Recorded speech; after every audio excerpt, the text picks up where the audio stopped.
Okay, so last week we talked about creating content, and we were talking about creating original content and how to go out and find and brainstorm and kind of drum up ideas about creating your own content, because as you know, content is king, and that's what the web's all about.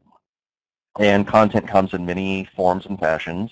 It can, from the simplest of, here's a web page to here's a PDF, video, PowerPoint, music like an MP3.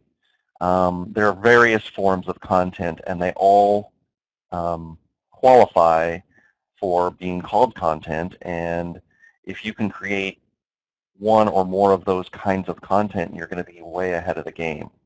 Many people think that because they quote unquote can't write or aren't very good at writing, that they can't be successful in internet marketing or marketing in general, and that's just not true.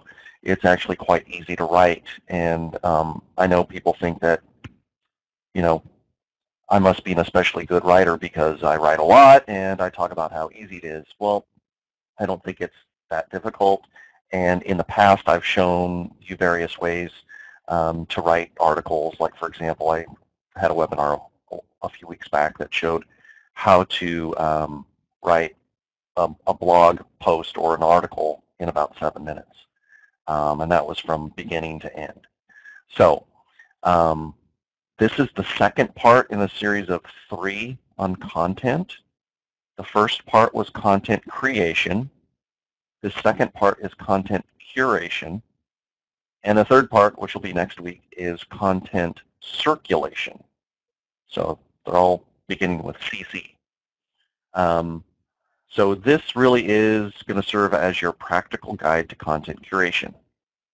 And let's just move on. So let's talk about what content curation is. Should you do it? And if so, how do you do it? So let's talk about the word curation for just a second, and then we'll apply it to content. You've heard, or probably have heard, a lot about content curation and how curating content can, get you scads and scads of traffic, and you can make affiliate sales, and you can, make $1 bazillion and blah blah blah. Well, I'm not going to go into that. I'm more into the practical, real-world applications of these concepts. And so let's just talk about curation. When I first heard the word curate or curator, it was in a museum setting. Curators are the people who put the museum pieces together. So, for example, if you've got, I was watching TV the other night, late night, couldn't sleep, and I was watching this guy who was famous for blowing glass, believe it or not. And he made these big, giant, like, sculptures of blown glass, different colors, different shapes, sizes, and whatnot. And it was really fascinating to watch. And his work got commissioned to my local area, which is San Francisco, the San Francisco Bay Area. And we have a pretty popular museum in San Francisco. And he filled with his artwork, I think there are 13 rooms or 11 rooms or something. He filled all the rooms with his artwork, and it was all blown glass. Now, the curator of that museum, the person who put all that stuff together and coordinated everything and basically put a theme around all of that artwork, and then added value to it by basically saying, this is what this piece is about, this was the inspiration. They put some, commentary around what the artwork meant, how it originated, where it came from, who the artist was. They put the event together. Actually, it wasn't an event. It was a prolonged period of time, because you can imagine you wouldn't want this to be a day-long or even a couple days or a weekend-long thing. They had to package up, delicate glass in giant boxes and put them in trucks. So I think that museum, those pieces were there for, I think, for months, maybe weeks, but certainly not just a couple days. But anyway, the museum curator is the person who coordinates it all, and they add value to the pieces by basically saying this is what the piece is, et cetera, et cetera. So that's where I heard the term curator. And now, somebody who is enterprising applied that definition to content. So what is content curation? And it's kind of hard to find a uniform definition of it, but I pulled this one off of Wikipedia and modified it a little bit. Most of the modification came inside the parentheses. All right, so this is my definition of content curation. It's finding, grouping, organizing, sharing, and this is the important part, adding your own commentary to the best and most relevant content on a specific issue online. And this content can be in the form of what we talked about just a few minutes ago. It could be in the form of articles, videos, pictures, tweets even, right? Songs, PDFs, presentations,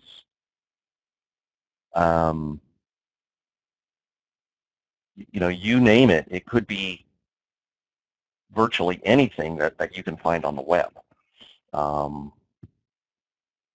And it's a giant leap beyond content aggregation. So there is a fourth leg of content, and that's aggregation. But we're not really concerned with that because we're not a big news organization like Google News or Yahoo or Bing or CNN or whoever. We're not Drudge. We're not any of those guys. We're not pulling in, and we never seek to just pull in data or information or content and display it on our properties. Number one, we don't necessarily have authorization to do that. We're not going to get permission from all of these different authors and whatnot to display their intellectual property in total. And that's the difference between aggregation and curation with respect to content. Content curation is taking in snippets of bits and pieces of information that help to support whatever it is you're trying to say in your own content. All right, so content aggregation, on the other hand, is done by automation machines, RSS feeds and whatnot, bringing all that information in and displaying it on a web page. That's what Google News does. That's what Yahoo does. All right, that's what AP does. But really, there isn't much added value other than the fact that they're categorizing or putting this news into different buckets. Like there's business news, there's there's world news, there's local news, there's the economy, there's politics, cartoons, that kind of thing. They're putting those different news things in buckets, but that's about the only value they're adding. With content curation, you are adding value by adding your own commentary, your own perspective on whatever that piece is or that snippet is that you're bringing into your own content. I hope that makes sense. So the next question is, now that we know what it is, should you do it? And my obvious answer, or else I wouldn't be holding this webinar, is of course you should do it. That's a big duh statement to me, because there are multiple benefits to doing this, one of which parlays on last week's webinar, which was content creation and kind of brainstorming ideas. What should I write content about? You're actually going out, or if you do this the right way, and we'll talk about this, I shouldn't say the right way, the efficient way. If you do it the efficient way that I'm going to show you in a few minutes, you'll find that the data basically comes to you, the content comes to you. Okay. So should you do it? Yeah, you should. And why should you? Because you create value for your viewers by collecting and sharing varied content around a specific subject or topic. You are bringing in the best of the best from around the web. You are going out and finding the information that people are looking for. And we'll get to this in a minute, but basically you're going to provide information to them that they would be searching for on other people's properties, on other people's websites, why not drive the traffic to your own website? Okay. A benefit to you is you don't have to create nearly as much content. Now, you still have to create a lot of content. I believe in creating a lot of content. In days where I was extremely involved in writing, articles and posts and blogging and that kind of stuff, that's when my traffic was going crazy.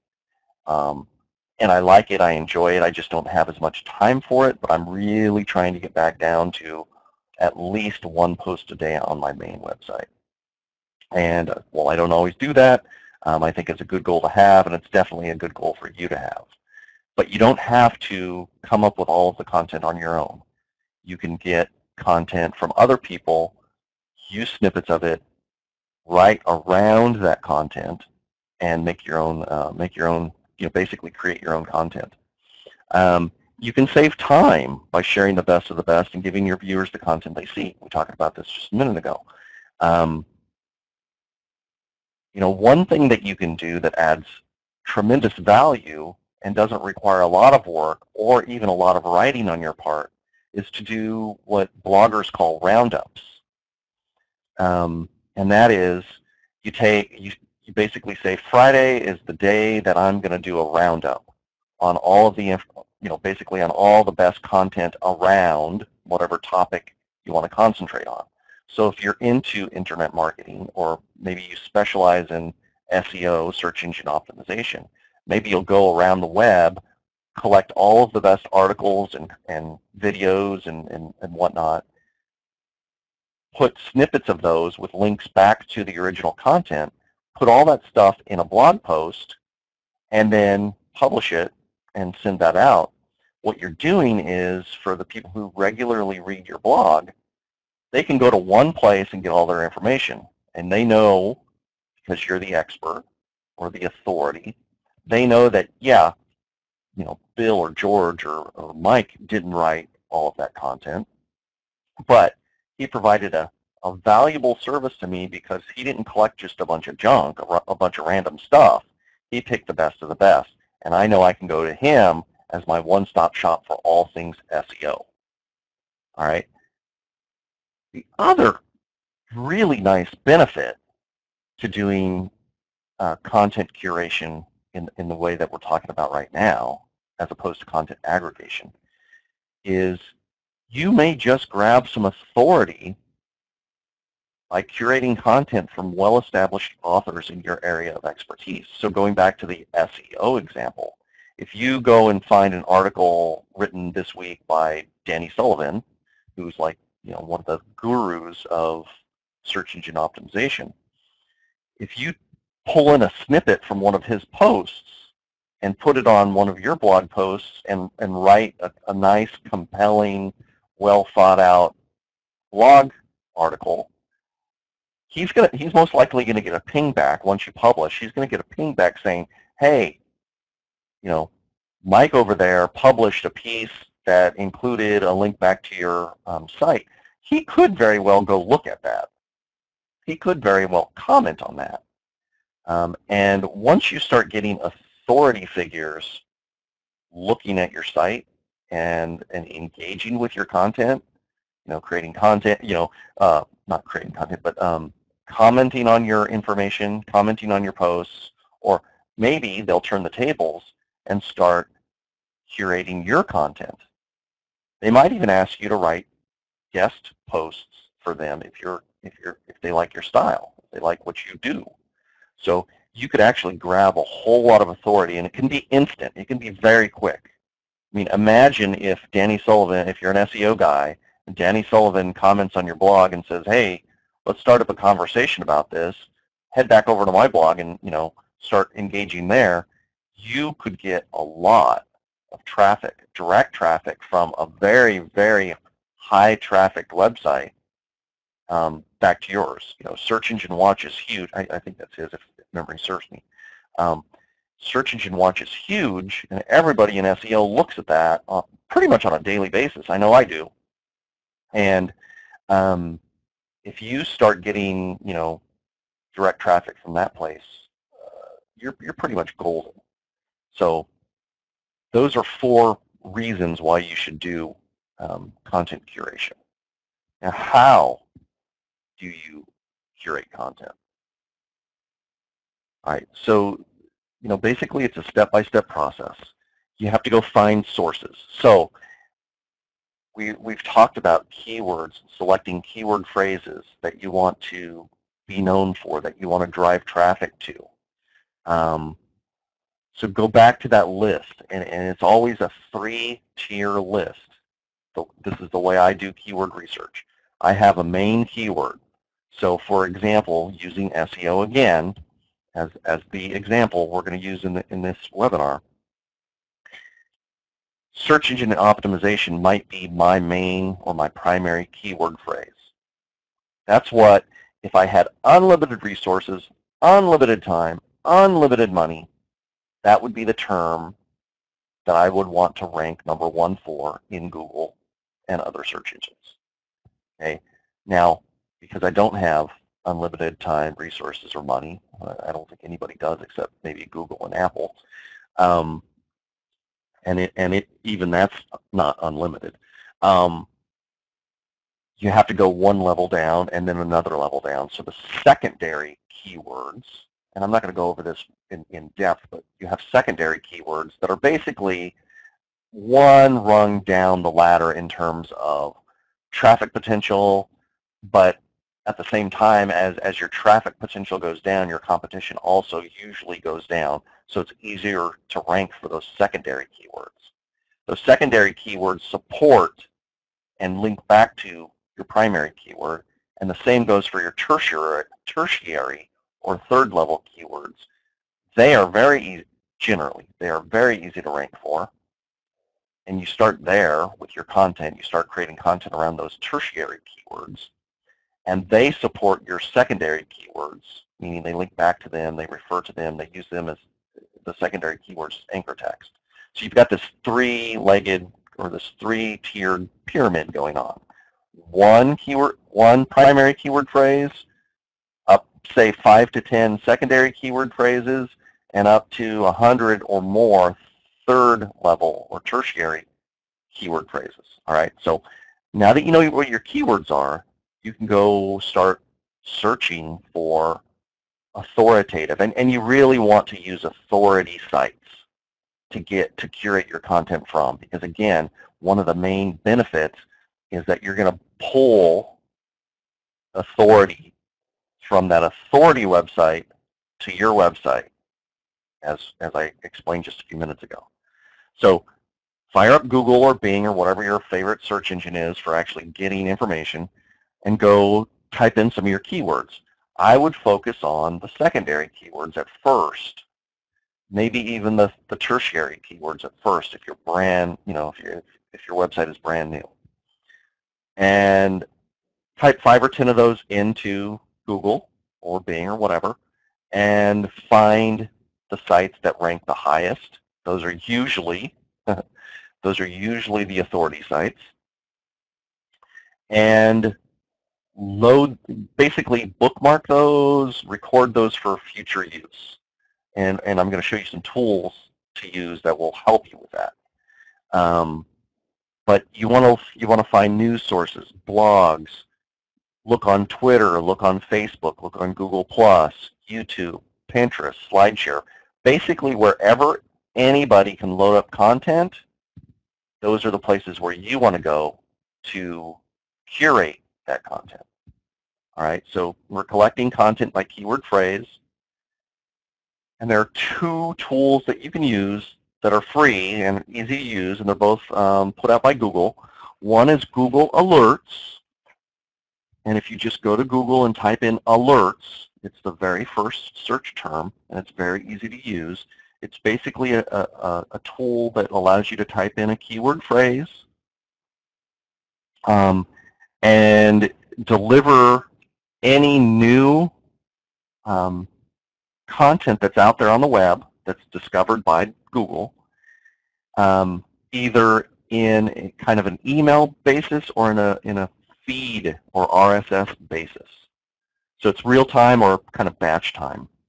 And you can set up Google Alerts for different keyword phrases. A lot of people set up Google alerts for their name or their company name or their brand so that they know when people are talking about them. That's not the purpose of what we're doing here, but that's another use for Google alerts. The idea here is that you want to know when fresh new content is being published around those keyword phrases that you want to rank for. The other tool is Google Reader. Now I have DOA by it, and that should have an asterisk. Sometime in April, I don't remember when, Google has announced that they're retiring Google Reader. And that caused a big stir, and petitions started popping up all over the place yesterday or the day before. I think it was yesterday. Basically imploring or begging Google not to kill Google Reader, because Google Reader has a huge, huge following, a huge user base. Lots of people love it. I use it every day. And I use it for multiple purposes, but one of the purposes is to find content that I want to curate. Okay, so there, when you find your sources, your news, your blogs, your authority sites, you record the either the URL or the URL to the RSS feed. Google Reader got smart enough where it could actually find the RSS feed from the actual URL, and you basically subscribe within Google Reader, and it's web-based. So you just go to Google, type in Reader, there it is. If you have a Google account or a Gmail account, you already have it, and you subscribe to various URLs. And as authors publish content on those other URLs that you've subscribed to, they show up in your Google Reader.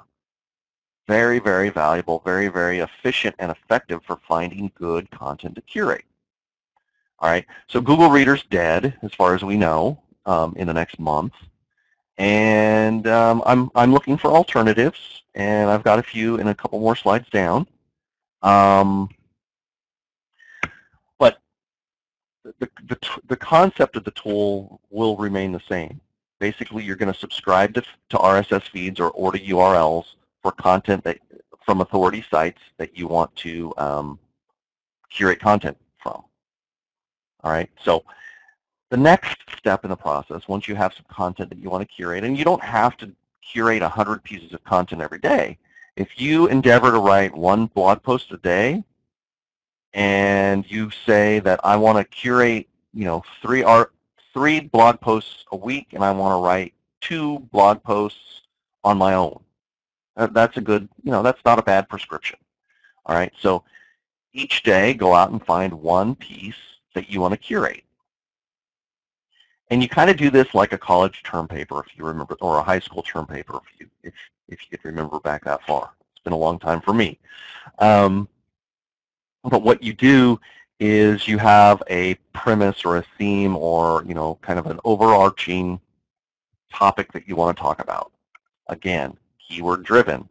So let's say I have a tertiary keyword that's, local business search engine optimization, something like that. All right, I would find some content that talked about that or an aspect of that, and I would pull maybe 1, but up to 3 or 4 quotes out of that article that I want to curate. And that article that I'm going to curate is going to help me support or help support my overall idea or point that I want to get across in my own blog post. So I fire up my website, right, and I enter a title in, and basically I go into the editor. I use WordPress for all my sites now. I go into the editor and I paste in the quote. That's where I start. And I enter some, hard returns at the beginning and at the end, and I write around that.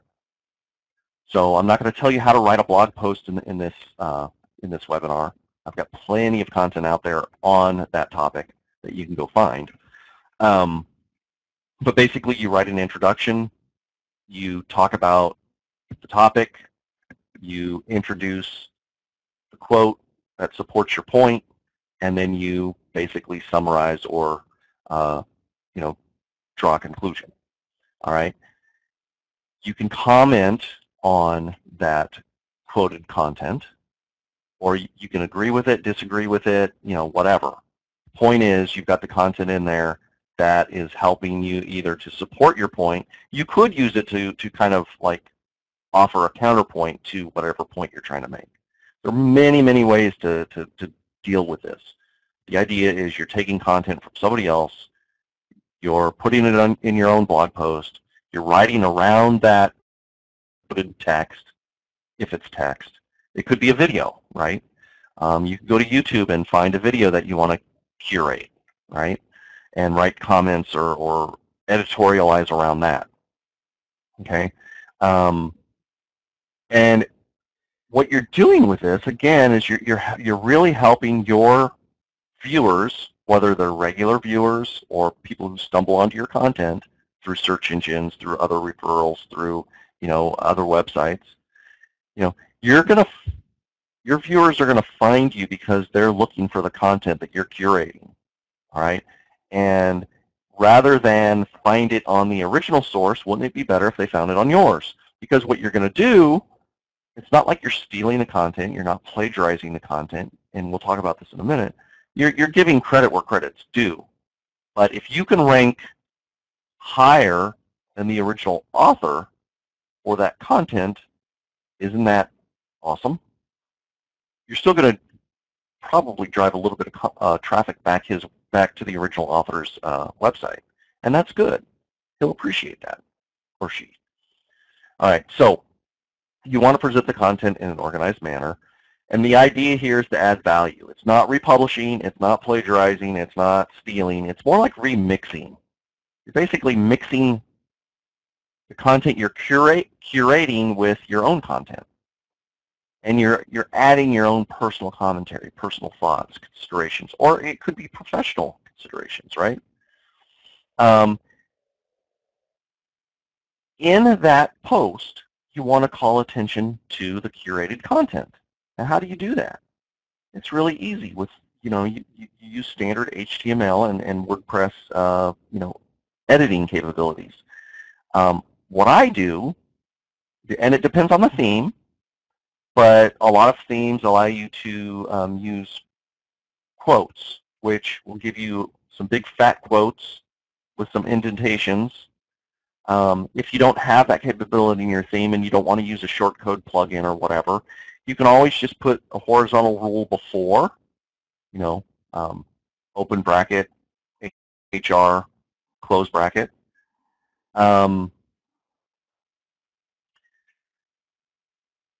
Put that before and after the quote so that you have a nice little, kind of top bar and bottom bar that separates the curated content from your content. And you can highlight the quoted text, in yellow or, whatever. There's a lot of different ways to do it, but you really want to draw attention to it, okay? And again, I've already said this, but you want to use the content to corroborate the theme or the idea that you're trying to get across. And here's the deal. If you're curating content from an authority in your field, it stands to reason that using their words to support your ideas is going to help your idea, right? Okay, so you're basically using an authority to back you up. Now here's the key, and a lot of people don't do this, and to me it's just flat out wrong. And I'm not going to tell you that I've never done this myself, but I've always endeavored not to let this happen. I always try, and I know try is just one of those dumb words that really doesn't make any sense. You either try or you either do or you don't. But you need to attribute who that content came from. So you want to quote it, you want to say who said it, and you want to link back to where you found it.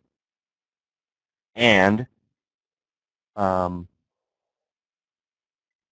it's always a matter of judgment and conjecture, but there's this thing called fair use that allows you to take small bits and pieces of other people's content and quote them, as long as you're not, like copying and pasting the whole or a big part of somebody else's content.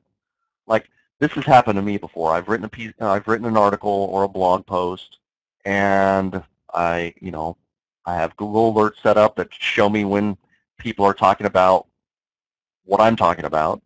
And on occasion, I'll find that somebody copied and pasted verbatim what I wrote on my own website, and they put it on theirs. Now, that's not cool. I don't get too upset about it. Sometimes I reach out and say, hey, can you pull it down and just quote me and then just attribute, basically link back to me. I'm okay with that. But I don't think it's cool when people plagiarize from you and not give you credit for what you wrote. All right, so I'm telling you right now, proper attribution is a must. It's the right thing to do, so make sure you do it. All right.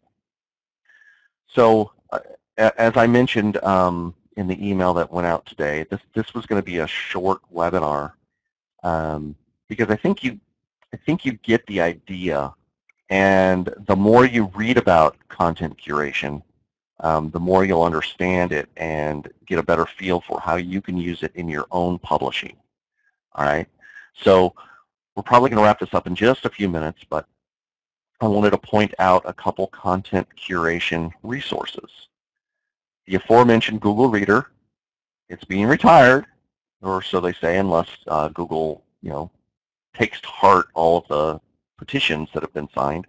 Last I looked this morning, one petition on change.org had over 80,000 signatures.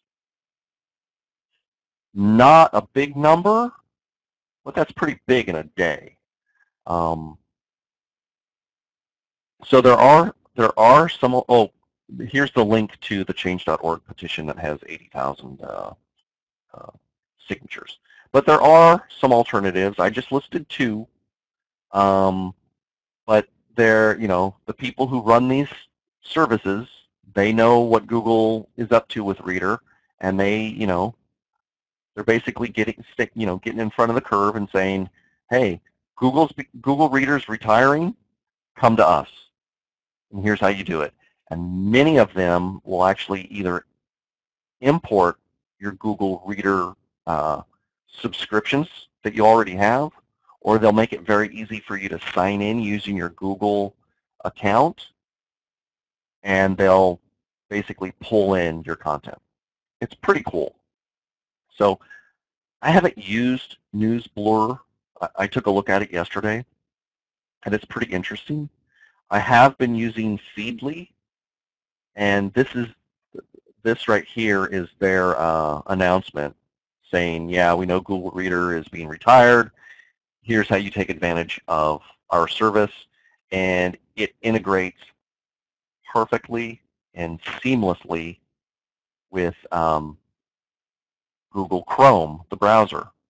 If that's not ironic, I don't know what is. But it works great. And it's actually, in my experience, it's actually a little easier to use than Google Reader, and it's definitely prettier to look at.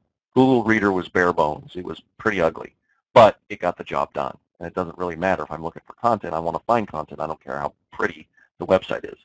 But Feedly is pretty cool. So take a look at those two. They look pretty good. I still stand behind the idea of Google Alerts. I like it. It's a great resource that you can use to track who's talking about your keywords in your industry. Search.twitter.com is very good, especially for trends, emerging trends, hot topics. You can often get your blog posts indexed and ranked for, hot topics the same day that they're hot, within minutes sometimes. And here's just a side note. The more you publish, the more often Google and the other search engines come around to spider your content, and the more likely you are to get your content that day basically into Google's index and on a search engine results page within minutes. When I was writing every single day for my website, internetmarketingmuscle.com, I was getting spidered within 8 minutes of publishing any piece. And that was doing nothing other than publishing the piece. I wasn't using any kind of syndication tools or anything. You condition the search engine bots to come around your site 2 main ways, well, 3 maybe. Authority plays a role, but the 2 main ways are quality content and frequency of content publication. So the more you publish good quality content, the more often you're going to see your new content show up in search results. And that's what we want, right? Especially on trends. You have to be quick about that stuff. There are 2 other aggregators that I really like. One is called Paperly, and the other is called Scoopit. So it's paper.li and scoop.it. Those are awesome resources that you can say, basically what you do is you sign up for an account, and they have free versions and paid versions like everything else. If you get the free version, you sign up, and you can tell these aggregators where to go look for content about whatever topics you want to curate. And each day it will assemble in like a magazine style, quote unquote, newspaper or web page that has all of the different news and articles and videos that pertain to whatever keyword phrases you put into the original setup. I use Paperly all the time, like daily. I have 4 set up around different keyword phrases. Basically, the 4 separate my keyword phrases out. I open each one of those up. They're delivered to me via email. I open each one of those up daily. I run through them. I open up the articles and the videos and stuff that look interesting. And I do 2 things with those. Number 1, the things that are really interesting that I think my viewers or my readers would like, I just share them on social media. I want to be known as the guy who shares a lot of good information, whether it's my own or not. So I'll like them on Facebook. I'll share them on Facebook, Twitter. I use Buffer. I use Hootlit, which is a bookmarklet for Hootsuite. I use a lot of different little tools. And most of them are free to basically get that content out there for my people, for my tribe, right? The other thing I do is I pick and choose what content I want to curate. If I find something that's especially appealing or newsworthy or topical, I will read that article in its entirety and figure out how I want to use it. All right, so I do use these 2 things for content curation ideas. All right, so we're wrapping up now. This is how to reach me. In the past, I've done these webinars using a mind map program. Let me know how you like this PowerPoint presentation format. I could use either one. It doesn't really matter to me. I thought this was more effective, and I wanted to try this on a webinar this time around. But this is how you reach me. There's other ways, of course, but there's my main website, which is Internet Marketing Muscle. There's my coaching website called Coaching Academy. There's Twitter. I'm pretty active on Twitter, and there's Facebook, where I'm really active. That's kind of where I hang out. You notice that I don't have Google Plus on here. I do some work on Google Plus, but not as much as I should. But these are the 4 main ways you can reach me. All right. Does anybody have any questions about what we've talked about or anything in general?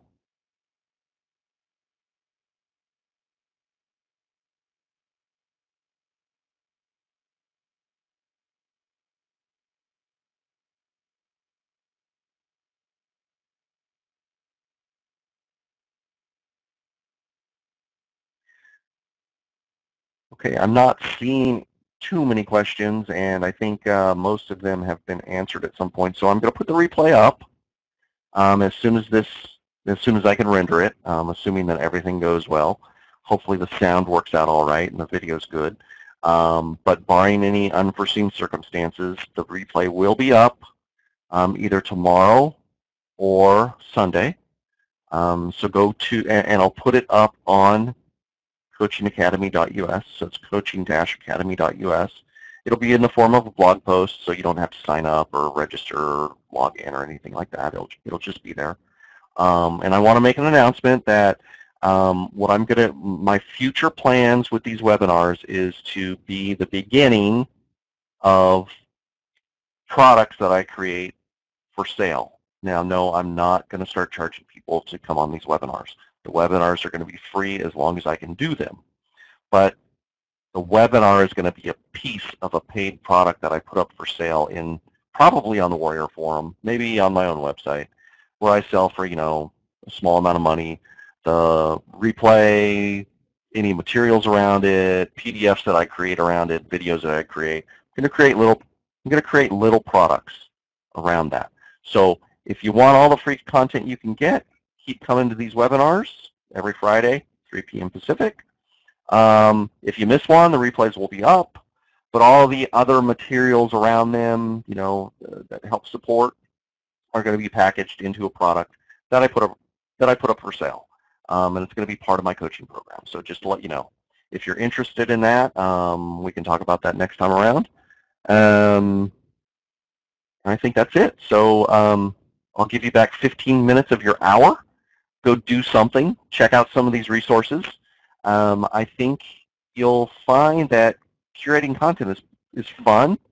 It's effective, and I think you'll find that you can quote unquote steal, and I don't mean in a bad way, but steal or borrow some authority from figures in your industry that can really help you. All right. Thanks a lot. Have a great weekend. And happy St. Patrick's Day. It's my 12th wedding anniversary on Sunday on St. Patrick's Day, so I will be celebrating that with my wife. Hope you guys have a great weekend. Stay safe, and I'll talk to you next week. Thank you.